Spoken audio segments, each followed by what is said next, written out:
Cet après-midi, il y avait une équipe qui voulait jouer au foot, c'était Paris. Il y avait une équipe qui voulait absolument ne pas prendre de but, c'était Nice. Et puis patatras, la 94e minute, c'est le super sub Gonzalo Ramos qui a offert la victoire aux Parisiens. Pas content d'ailleurs. Hein.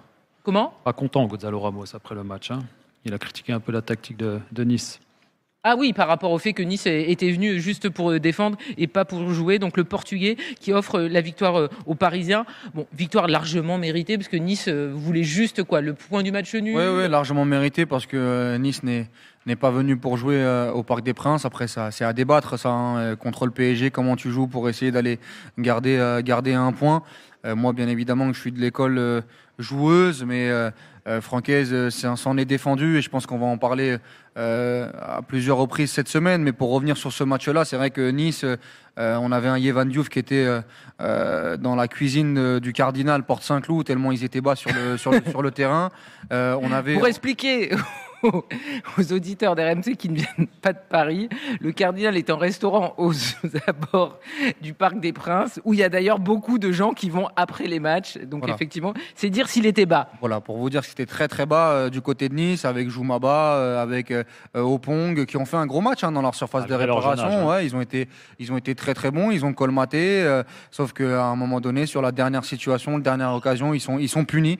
Mais le football est récompensé sur la rencontre parce que le PSG aurait dû ouvrir le score bien avant, avec notamment Mayoulou, une occasion de Barcola énorme avant la fin de la première mi-temps. Et puis même en fin de deuxième mi-temps, sur les 10 dernières minutes, le PSG a véritablement accéléré avec les rentrées de Lee Kang-in, avec les rentrées de Dembélé, de Ramos, de Fabien Ruiz. J'ai trouvé très très bon du stade, où il s'est bien mis entre les lignes et il s'est montré disponible. Et déjà, avant le but de Ramos, on avait un Yehvan Diouf qui avait sauvé un ou deux mouvements du Paris Saint-Germain sur des très grosses occasions. Donc, victoire méritée du PSG, mais ça a été long à se dessiner. On rappelle également les choix de Luis Enrique, parce que mardi, il y a un très gros match. Ça sera la réception du Bayern Munich pour le compte de la 4e journée de Ligue des Champions. Il y avait une compo sérieuse. Hein. Il y avait le retour de João Neves, ça c'est important, parce que c'était la première titularisation en Ligue 1 depuis le 30 août de la part du Portugais. Hakimi était de retour, il avait notamment le brassard. Et tu l'as dit, hein, il y avait le petit Mayoulou à nouveau qui était en position de faux neuf. Gvara était là, Barcola également était là. Donc il y avait effectivement des titulaires habituels. Et en défense centrale, c'était Zaberni aux côtés de Pacho. Maxime, par rapport à ce qu'on a vu cet après-midi, alors moi c'est vrai que j'aime bien Ramos, donc je trouve que c'est la belle histoire, hein, 38 buts et 8 passes décisives en 100 matchs, donc finalement c'est quand même aussi des stats qui sont pas dégueux pour un joueur qui est quasiment jamais titulaire. Faut juste pas qu'il démarre au PSG. Voilà, quoi. C'est le super sub, voilà, c'est et qui avait un peu aussi, j'ai l'impression, baissé les armes. Au début, on avait l'impression que c'était un joueur qui essayait d'être titulaire, et puis après on avait l'impression qu'il avait peut-être accepté son statut, et donc c'est lui qui offre la victoire et qui permet donc au PSG de rester leader. Toi, t'en as pensé quoi de ce match ? T'as envie de blâmer Francaise et Nice ou non ? Non, déjà, juste pour revenir par rapport à Gonzalo Ramos, tu me disais d'essayer de se battre. Une fois que tu as compris que tu as le ballon d'or devant toi, c'est quand même compliqué d'essayer de demander une place de titulaire. Je pense qu'il a compris que son rôle de super sub, c'est peut-être ce qui le convient le mieux. Même Mayoulou qui est passé devant. Ouais, pour te dire. Ouais. Après, c'est vrai que dans le contexte et dans ses qualités de jeu, pour avoir joué contre lui, c'est vrai que c'est quand même plus un joueur qui est intéressant sur les 20-30 dernières minutes, justement, quand on a besoin de mettre des ballons dans le box. Et d'ailleurs, il l'a montré avec ce but sur corner. Je pense qu'il a un jeu de tête qu'il faut arriver à optimiser un maximum, en tout cas à l'utiliser. Et en règle générale, c'est vrai que c'est sur les dernières minutes du match. Non, ce match-ci, moi j'étais surpris, en effet, Walid l'a dit, et je le répète, de voir Nice aussi bas, honnêtement. J'ai trouvé les 3 défenseurs centraux intéressants malgré leur jeune âge. Encore une fois, si tu regardes bien, en première mi-temps, Nice a presque donné l'occasion, les opportunités, au PSG de pouvoir marquer, parce qu'ils ont fait beaucoup d'erreurs. Je ne sais pas si tu as vu. Bon, ils ont essayé de jouer, tu vois, c'est déjà aussi la bonne chose. Et puis, ils étaient très très bas, mais ils essayaient de relancer. C'est ça qui est intéressant. Et sur la première mi-temps, c'est vrai qu'ils ont donné des situations de but avec leur imprécision. Exactement. Mais au moins, ils ont le mérite de jouer. Écoute, c'était une tactique de la part de Franck Hayes. Jouer, je n'irai pas jusque-là, Maxime. De derrière, en tout cas. Ils essayaient de relancer. Sauf que le problème, c'est que quand ton joueur le plus haut, c'était Abdi. Après, évidemment, quand tu es à 60 mètres de ton but, c'est compliqué d'aller marquer. Il y avait Jansson qui était un peu seul. Bon, quand Sofiane Diop est rentré, c'était un un peu mieux, même quand Boga l'a remplacé. Mais sinon, c'était trop peu. Ils auraient pu braquer le match sur les 10 dernières minutes où il y a une situation d'Antoine Mendy qui part un peu à la limite du hors-jeu. Mais ouais, les intentions de Nice ce soir, friser le néant. Et encore, je suis très sympa. Mais après, Franck Hayes, il l'accepte. Il l'a assumé. Il dit qu'en ce moment, on souffre. On est fait pour souffrir. Il faisait des résultats comme ça sur les 3 derniers matchs. Là, il se fait punir. Voilà, il assume. Hein. Maintenant, moi, ce qui me frustre souvent, Maxime, c'est qu'en fait, tu joues de cette manière. À la fin, quoi qu'il arrive, tu perds. En fait, tu perds. Même si il te dira, il est à une action de sortir avec un point. Mais dans la majeure partie des matchs, 10 fois sur 10, tu vas faire quoi? Tu vas faire un nul une fois de temps en temps. Et je pense que Nice avait quand même les moyens face à ce PSG-là de les mettre un peu plus en difficulté. Mais bon, après, on refera pas l'histoire. Nice a pris sa claque méritée, a pris le mur à la dernière seconde. Et moi, je suis bien content. Je pense qu'il s'est inspiré un petit peu de ce qui se passait avec Lorient. Moi, je suis d'accord avec toi et je l'avais dit d'ailleurs. Il faut être ambitieux contre ce PSG-ci. C'est la seule manière de pouvoir gagner des points. Après, voilà, ils ont fait ce choix de jouer bas. Ils étaient à 1 minute de pouvoir récupérer un point au PSG, sachant qu'encore une fois, c'est pas normalement au Parc des Princes que tu es censé prendre des points, en tout cas pour l'OGC Nice. Voilà, c'était un choix, mais ça n'a Maxime, pas payé ce soir. Moi, je veux bien ça, mais tu viens de gagner contre Rennes. Je suis d'accord avec toi. Non, mais on est d'accord. Je suis entraîneur, je suis Franck Hayes. Tu viens de gagner contre Lille, contre Rennes et contre Lyon. C'est un match bonus, le PSG. Va jouer un minimum. Je te dis pas, fais-moi pas un football suicidaire où tu joues à 40 mètres de ton but. Allez, on ouvre les vannes pour Barcola, pour Nuno Mendes. Mais un espèce de juste milieu où, avec le ballon, tu as quand même 2-3 solutions pour essayer, en transition, de leur faire mal. Là, c'était même pas le cas. C'était véritablement caricatural de la part de Nice cet après-midi. Et ça a tué le match. Benjamin, supporter du PSG, qui est avec nous au 32-16 sur RMC. Salut Benjamin. Bonsoir à tous, bonsoir Karine, bonsoir Maxime et bonsoir Walid. Alors Benjamin, le PSG donc a gagné 1-0 après avoir été accroché par Lorient mercredi sur le score d'un but partout. Le PSG est leader, le PSG se prépare donc au choc de Ligue des Champions mardi avec la réception du Bayern Munich. T'en as pensé quoi toi de ce match cet après-midi avec un PSG qui avait un mur face à lui? Avant de parler du match, je voulais surtout saluer le travail de Walid. J'apprécie vraiment. Je t'ai découvert pendant le Covid, pendant tes lives Instagram. Et, merci Benjamin, c'est gentil. Ton ascension et ton travail. Merci beaucoup. Donc pour parler du match, vous avez à peu près tout dit. Hein.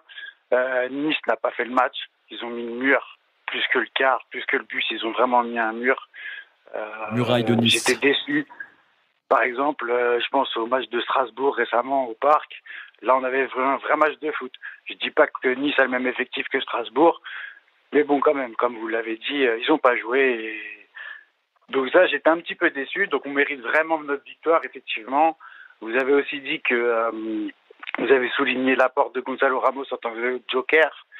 Pour moi, en tant que joker, c'est top 5 européen, Gonzalo Ramos. Vraiment, quand il rentre, il fait très souvent la différence. Vous avez d'ailleurs rappelé ses statistiques. C'est quoi, c'est le Chicharito du PSG? Top 5, c'est ambitieux, non? Je sais pas, dis-moi qui est devant, non, joker. On n'a pas travaillé un top 5, là tout de suite, tu nous prends un peu de cours, Benjamin. Mais... Le top 5 des remplaçants, c'est toujours un peu dur. Tu vois, on a toujours Chicharito en tête, mais enfin il est à la retraite, mais sinon c'est... Il y avait Edin Dzeko à l'époque à City aussi qui était très très clutch quand il rentrait. Mais bon, oui, de toute façon, on sait que Gonzalo Ramos, ça reste un profil dans l'effectif très intéressant quand tu as ce type de match. Après, il n'est pas toujours... il n'est pas toujours à ce niveau-là, mais quand il rentre, c'est vrai qu'il fait la différence. Moi, le gros souci, c'est surtout quand il démarre. Et moi, j'attends un peu plus quand il démarre. Mais oui, en tout cas, là, il enlève une épine du pied du PSG parce qu'attention, s'il y avait eu nul cet après-midi, malgré tout ce qu'on dit sur Nice, ça aurait fait un minimum tâche parce que ça fait quoi? Je crois ça aurait fait 2 victoires sur les 7 derniers matchs en Ligue 1. Si je me trompe pas. Ce soir. Et ce soir, tu passes derrière l'Olympique de Marseille. Heureusement que Monaco perd. Bon, t'es que à la J11. Mais globalement, ça aurait fait tâche parce que là, t'as pas eu une compo remaniée cet après-midi. Là, c'est une compo sérieuse. Pour moi, c'est la compo. On n'est pas très loin de la compo qui va démarrer contre le Bayern, hein, hormis Marquinhos qui va revenir.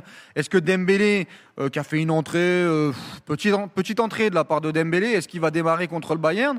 Donc, imagine mettre Mayoulou face au Bayern. Je pense, il peut. Parce qu'il y a un doute par rapport à Dembélé. Pour moi, il n'est pas encore à 100% physiquement et il le gère. Sinon, il démarre peut-être ou il fait plus de 20 minutes. Voilà, moi je me pose la question, mais globalement, en tout cas, Dembélé ou pas Dembélé, tu as quand même une équipe très compétitive et avec le 0-0, on l'aurait expliqué par le bloc bas, mais pas que. On aurait aussi dit que certaines individualités sont pas encore à leur meilleur niveau. Moi j'ai trouvé que Vara, même s'il donne la passe D, c'est pas dingue. Et à un moment donné, il mystifie Abdi ou Melvin Barr en première mi-temps à droite, mais sur la deuxième mi-temps, je trouve qu'il fait pas cette différence. J'ai l'impression de revoir le Gvara du Napoli, mauvaise période, quoi. Donc lui aussi, on sait que physiquement, il est pas encore prêt. Sur les individualités, j'ai beaucoup aimé encore Zahir Emery, qui revient avec beaucoup plus de confiance. Nouveau titulaire au milieu. Voilà, même sur les renversements de jeu, dans les prises de décision, il est vraiment mieux. Mais sinon. Et Mayoulou, pas dingue sur le match, pas dingue. Oui, Benjamin. Moi, je voulais surtout rebondir sur un joueur. Donc, comme tu l'as dit, Dembélé n'est pas à son top. On a perdu Désiré Doué.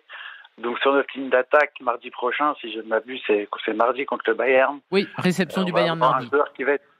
Un joueur qui va être important pour nous sur cette ligne d'attaque, c'est Bradley Barcola. T'as raison.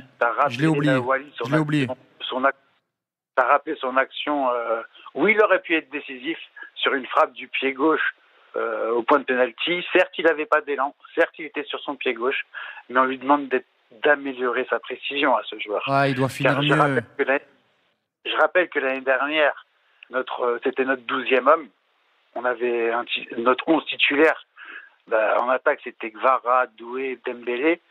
Barcola était le 12e homme. Il s'en est plaint, par l'intermédiaire de ses agents, de ne pas avoir assez de temps de jeu sur les gros matchs. Gvara, il arrive que au mercato hivernal. Hein. Oui, avant ça, il est titulaire, Barcola. Gvara, il arrive que au mercato hivernal. Surtout sans Dembélé et Doué, c'est vrai que Barcola doit vraiment prendre le relais. Là. Non, mais moi, je l'aime beaucoup, le joueur. J'aime beaucoup le joueur, je le défends souvent. Mais tu as envie, à un moment donné, de le réveiller, quoi. À chaque fois, tu as l'impression qu'il est endormi sur certaines situations. Ça manque de calcium sur certaines frappes. Sincèrement, des fois, il a un côté dilettante, quoi. C'est même la nonchalance, elle est, tu sais, short un peu baissé. Bon, c'est son style, hein. Mais je trouve qu'en termes d'intensité, il fait pas tout à fond. Alors sur la première mi-temps, il y a une ou deux situations qui, tu sens qu'il peut allumer la mèche, qu'il allume la mèche. Il y a une frappe un peu lointaine.